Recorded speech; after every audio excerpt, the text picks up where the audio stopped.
Welcome, everybody. It's great to see you. Please put your name and your location into the chat. We're getting to know each other as best we can here. It's, we're not in, we can't be in a real room together, but at least we can be in a Zoom room together. And it's nice to know where everybody's from. And I am very excited to be able to study with you. I haven't yet taught Tikvah through text because I keep inviting colleagues to teach it and enjoying learning from them. But I figured, this is the text that I was supposed to teach 2 weeks ago, I guess now 3 weeks ago when I got sick. And so I am looking forward to doing this little bit of study with you. I'm going to share my screen here and let's say the blessing for study, and then we'll jump into our discussion.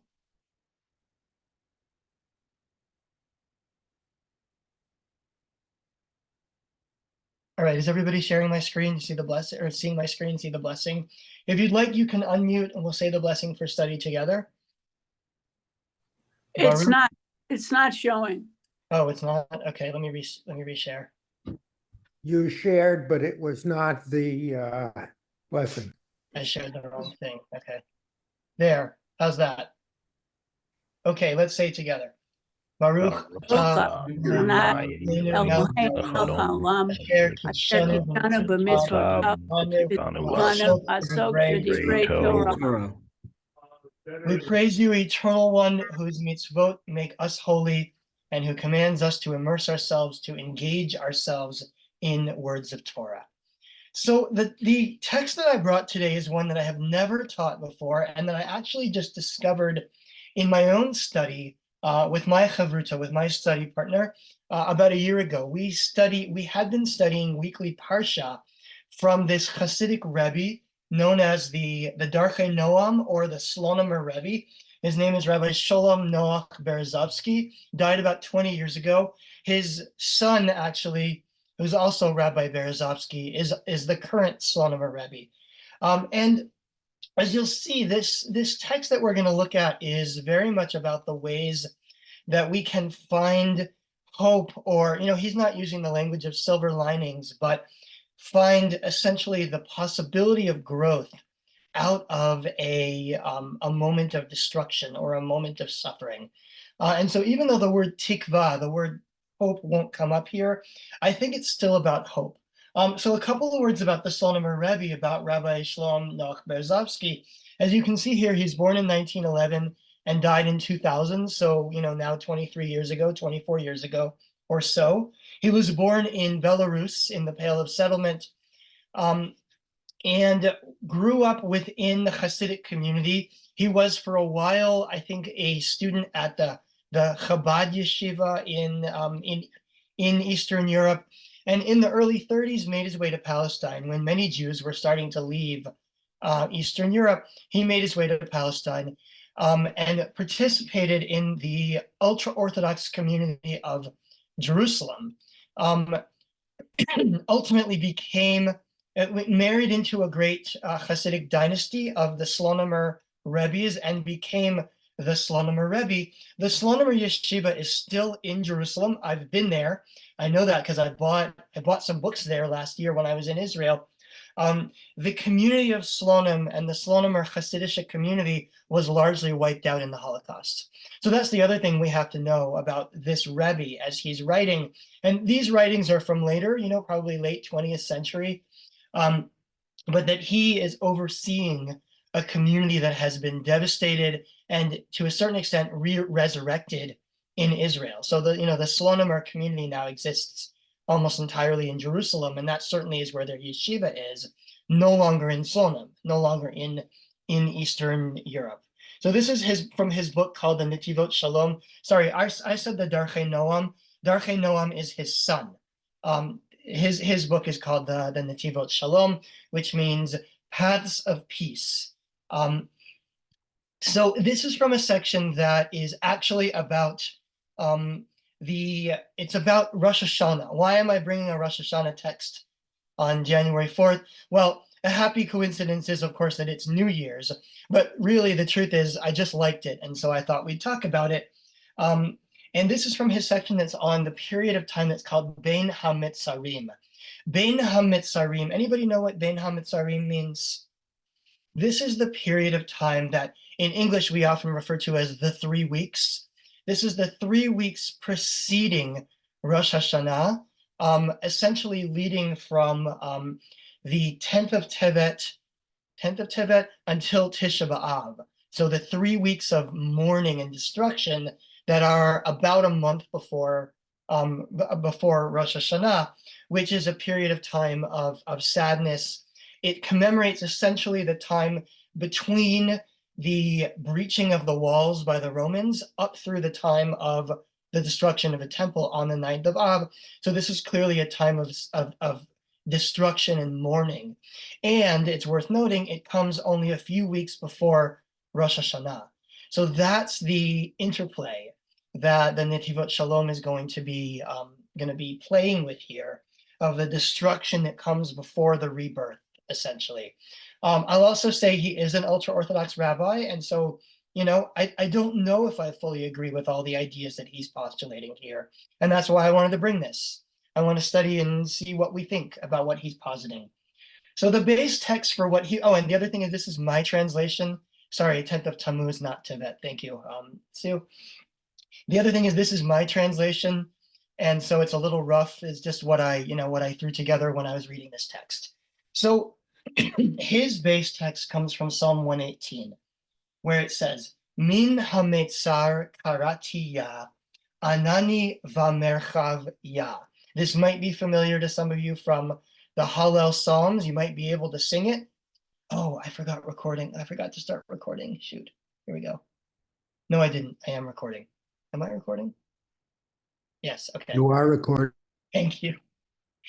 It's hard to do the teaching and the tech at the same time. Okay. From the Psalms. Min hametzar karati ya, anani vamerchavya. From the narrow place I called on the Eternal. The Eternal answered me in a wide place. Now, I translated this very carefully because there are 2 words in here that I think are important. One word is metzar, which I translated here as narrow place. And the other word is merchav, which I translated here as wide place. Now, you'll find all kinds of translations for this. Out of my distress, I called on God. God called and answered. God answered and brought me relief. You hear, from my suffering, I called out to God. I purposely chose the language of narrow place because I think it parallels the language of Metzar, which might sound to you like Mitzrayim. Mitzrayim is, of course, Egypt, right? So Mitzrayim is the narrow places, both the narrow place of Egypt, of slavery in Egypt, but also maybe all those narrow places in our lives. And then it answers, or it responds to that, saying that Anani vamerchav, God answered me from the wide place, from the place of width, from the place of breadth, something like that. So before we even get into what the Slonimer Rebbe says, I'm curious your reactions to this verse. What does this raise up for you when you read this idea that I call out to God from the Metzar, and God answers me from the Merchav? Bob, go ahead. A few weeks ago, this came up in the Torah reading Rehoboth, and I think this is the same root in terms of the wide place, or the place of sufficiency. And there are many cities around North America named Rehoboth, and I forget what religious sect named all those places because they found a sufficiency of land. So I like these uses of those terms, Metzer and Bemerchav. Great. Yeah, it is the same root. That's a great point. And of course, there's a Rehovot in Israel also. I have family in Rehovot in Israel. Rehovot is a biblical name. The city of Rehovot is actually based on the name of a well in the book of Genesis, where Isaac is battling the Philistines for land, and they keep stopping up his wells until finally he digs a well and they leave him alone. They sort of discover that there's enough land for everybody, and they call it Rehovot, wide places. So that's a great connection to make here. I see it says Susan, but I think it's Teresa. Oh, it's Susan. Oh, go ahead, Susan. Well, in my usual irreverent manner, it reminds me of the old Union prayer book where there was a prayer that said, "In distress, I called upon the Lord. He answered me with great deliverance." And Which I might think be that's it's probably the same source. Mhm. Yes, they probably were quoting or translating this. There's another song that says Amakim Karati, I called out from the depths. So it could have been that one as well. But yeah, it's hard to translate Bamerchav. God answered me widely, answered me from the wide places. It's hard to say exactly what it means. Alfred, then Anne, then Stu. I'm currently mourning the death of my 86-year-old sister on December 11th. Sorry to hear that, Alfred. Thank you. And that the grief puts me in a narrow place, but participating in studies like this opened me up to the wide place. That's beautiful. Thank you. And may your sister's memory be for a blessing. And I do think that we enter a narrow place when we're struggling. You know, when from a psychological perspective, when we are afraid or sad or experiencing negative emotions, our point of view literally narrows. We are able to see fewer options when we're feeling afraid. That's why people who are afraid, people who are feeling insecurity usually shouldn't be making big decisions because they're making them from a place of fear and insecurity. And it seems to me that God's gift here is the gift of width, the gift of being able to see more, which maybe comes to us through the kind of connection that study can bring about, for example, which is why I created Tikvah through text, because I think that we can broaden our point of view and we can broaden our sense of connection and connectedness by being together with each other. Anne, go ahead. It reminds me of the Midrash of why Adam had to leave the Garden of Eden, because without challenge and test, there is no hope or reason for growth. So God sends these things to us in the narrow place to call for him and then to enter the wider place. Great. Hold on to that idea, because as we go deeper into what the Slonimer Rebbe writes, we're going to see that he's saying something really similar. Stu, go ahead, and then we'll continue this text. I just wanted to appreciate this translation of narrow and wide. Something that's been recurring in a lot of studying I've been doing lately has been the false dichotomy, the false black and white that there is within Judaism, within peoplehood, within everything, within life. And it's not that there is a definition of one place that is small and a place that is large, but I see this as a spectrum of narrowness and width into an increasing width of this response going out. And it's not that there is mortal and divine, human and divine, but there's a smaller piece here and a larger piece here that is all within the same spectrum. And so I really like the play on narrow and wide that you put in this. That's good. Thank you for that. And you know, it makes me realize that, you know, the narrow is included in the wide, right? What you see or what you experience when you're in the narrow place is actually, it's not polar opposite of what you experience in the wide place. It's just that you experience more. You might experience happiness, but the sadness, the suffering of what we've experienced when we were in the narrow place is still part of our experience in the wide place. Rabbi Goldberg, go ahead. So what I take from this is that God always, the eternal, always can see or hear us wherever we are. From the narrow place, I called on the eternal. The eternal must have heard or seen and answered me, showing me that there is a wider possibility. So for me, this really is in the theme of hope, totally. Thank you for that. And, you know, the notion that God is still there in the narrow place. I think when we're in those narrow places, whether they're our personal ones or our national ones or our worldwide ones. That is when it's hardest to see the possibility of something different, right? And so if nothing else, I like what you said, Rabbi, if nothing else, I think one of the learnings from here is that God is there in the narrow place. God may be up in the wider places, but we're calling out from the narrow places, and that there is hope, right? There is a possibility of something different. And as somebody pointed out, that maybe the possibility of something different actually requires us to be in the narrow place. So let's, wow, it's 12:18 already. Let's go on and see what the Slonimer Rebbe does with this.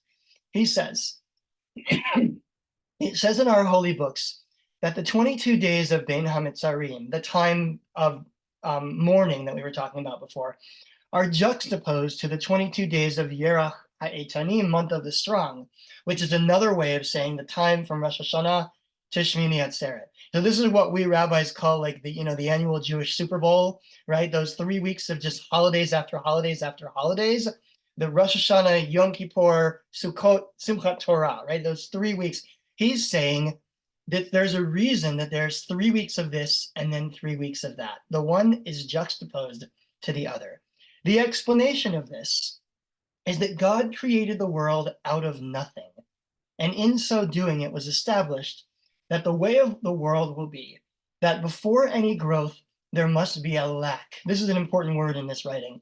The Hebrew word he'eder, which means a lack or a nothingness or a lackingness. I wasn't sure how to translate this, so I went with lack. But I think the idea here is the absence of something. There must be a he'eder, a lacking or an absence or nothingness before there can be any growth. And now he's going to give a bunch of examples. This is like a seed that you plant in the ground, which in the beginning must be completely rotted through, and in which remains only a shadow of life. Kusta dechiyuta is the word here. This is the lack. And after the lack, the growth begins, since growth is not possible unless it is preceded by lack. And such is the way of the world. Darkness returns to light. So let me pause one more time and ask you for your reactions. The teaching, the idea that's being posited here is that there is no possibility of growth without first there having been a he'eder, a lack or a nothingness or a suffering or a destruction. And the example he gives is this example of a seed. He says a seed actually has to be pulverized in order for there to be any growth. You plant the seed in the ground, what happens to the seed? It rots away. The seed is in danger of disappearing, but out of the rotting away, out of the lack, out of the suffering or destruction of the seed comes growth. In fact, that's the only way there can possibly be growth, is if the seed disappears first. So how does this resonate with you? Does it sound true to you? Does it sound like something that speaks to your life? And do you believe that growth must necessarily come out of suffering or destruction or lackingness?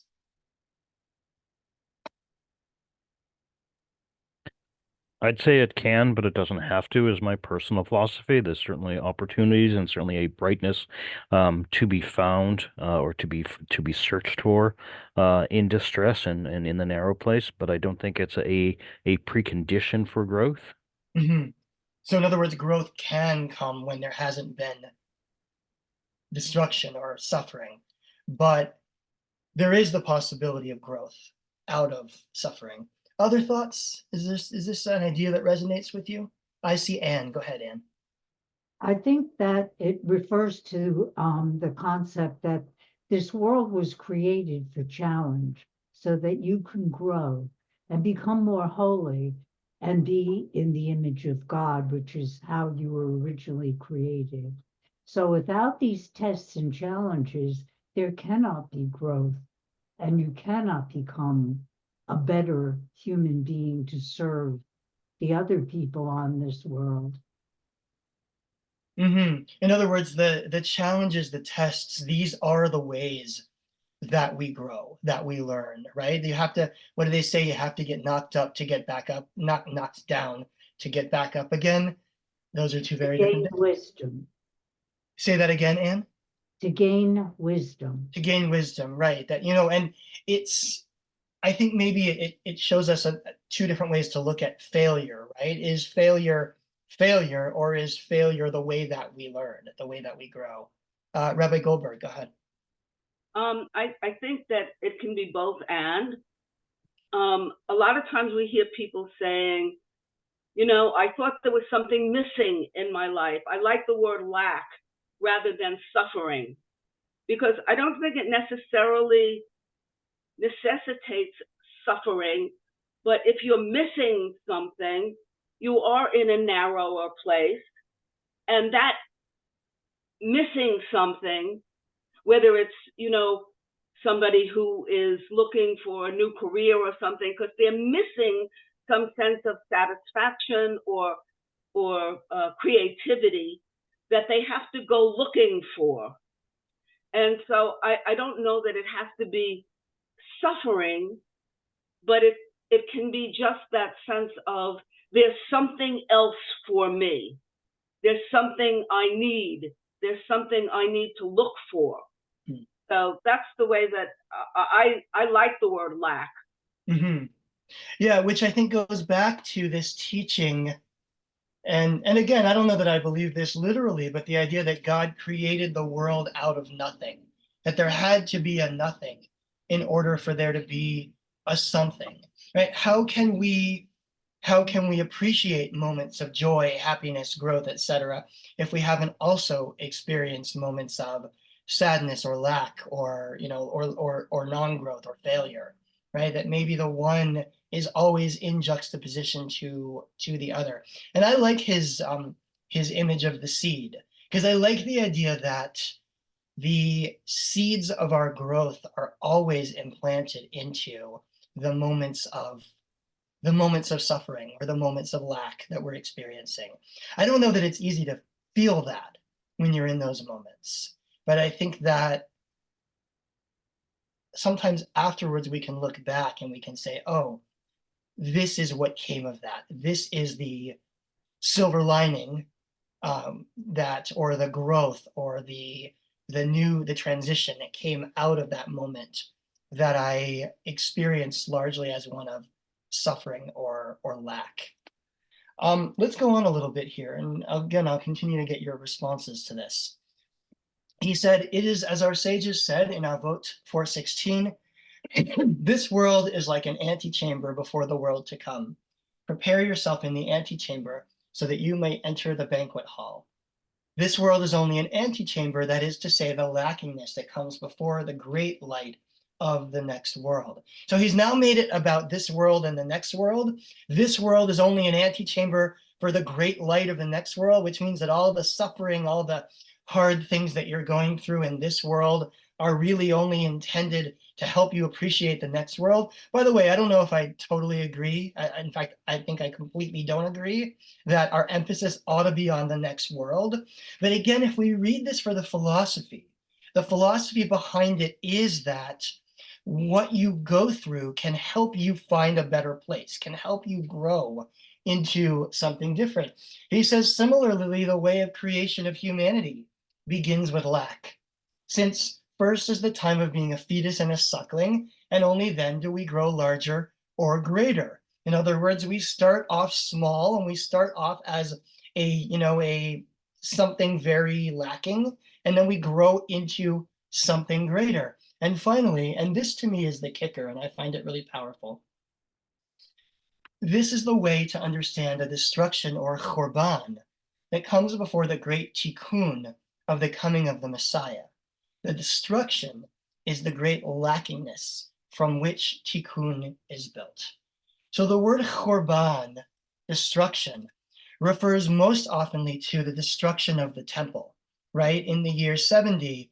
And what, of course, does that lead to? It leads, in the traditional Jewish view, to exile, the world of exile, which is a world of suffering and a world of hard things, a world of persecution, which will be ended in the traditional view by the coming of the Messiah, the world of tikkun, tikkun meaning, of course, repair.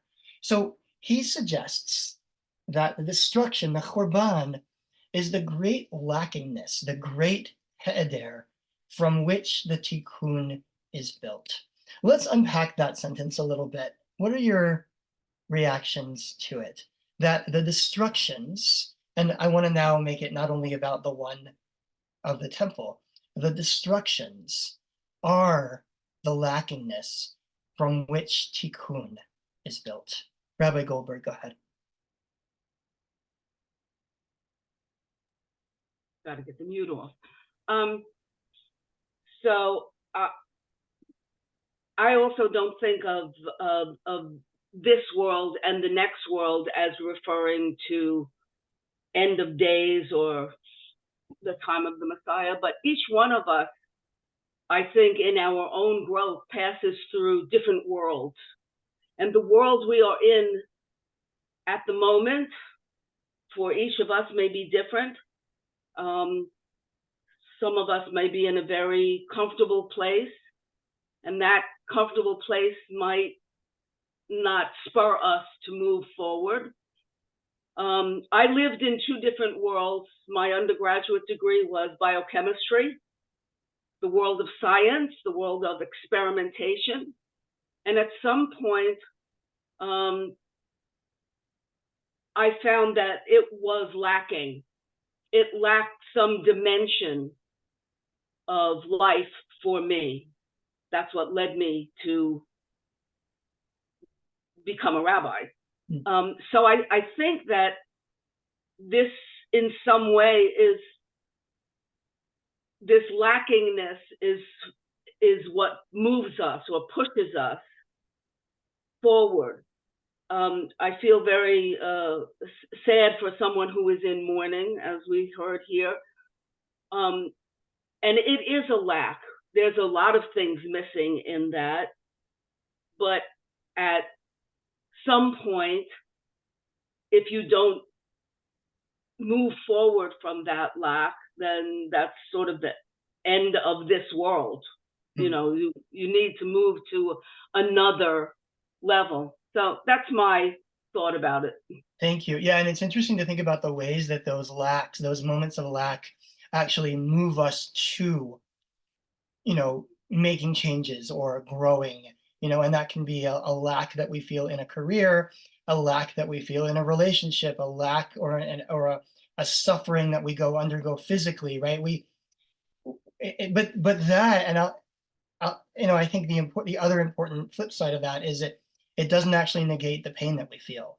And like the pain is real, and then the growth is also possible. Both of those things are very, very real at the same time. We'll take the last two comments and then we are done. Susan, go ahead, and then Anne. Well, there are two things. One, I was not fired, but technically fired from a couple of jobs. And I thought it was the end of the world. I really did. But I bounced back and I went in a different direction, as Rabbi Goldberg said. And I found that the other direction was a very good direction. And the other thing is that this reminds me of Pirkei Avot. You are not required to complete the task of Tikkun Olam, but you may not cease from doing it. And that the destruction is the great lackingness from which Tikkun is built reminds me very much of that. Great, thank you. Anne, last word. This is a very Kabbalistic point of view where you're here only to perfect yourself for the world to come. But if you work on being the best version of you, there's no harm. You haven't lost anything. Even if you don't believe in this world to come, why are you here is to perfect the best version of yourself for you, for yourself. Thank you. Yeah, and I think ultimately the message here is, as somebody said in the very beginning, that the spark of hope is still there in the moment of narrowness, right? If we go back to our original passage here, that God is there in the narrowness, even if we may not know it, and that out of that, we have the possibility of growth. that the seeds of our redemption are built into the moments of lack that we experience throughout our lives. So thank you, everybody. It's been great studying with you. We have a series of rabbis we'll be teaching over the next couple of weeks. So I look forward to seeing you again next week. Thank you. Thank you. Thank you. Take care, everyone. Bye. Thank you.